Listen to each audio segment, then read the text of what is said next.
మరిక్కడికి నన్ను కలవడానికి వచ్చిన ఈ స్త్రీ ఎవరు?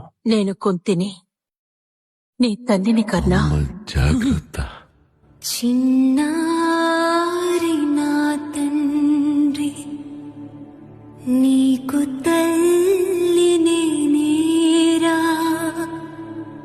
కడుపులో దాచుకుంటా బాహుబలి. గౌరవం లేదు, ఏ హోదా లేదు, నాకంటూ ఏమీ లేవు. కానీ ఈ రోజు నాకన్నీ లభించాయి. ఈనాటి నుండి నా ఈ జీవితం మీదే యువరాజా. నీవు కోరుకున్నది నీకు లభించినది అని నేను సూతపుత్రుడిగానే మిగిలాను. నేను నిన్నెప్పుడు సూతపుత్రుడు అని అనలేదు కర్ణ. అమ్మ ఒడిలో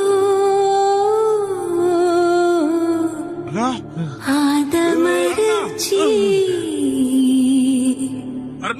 బంగారు కలల్ని కనరా.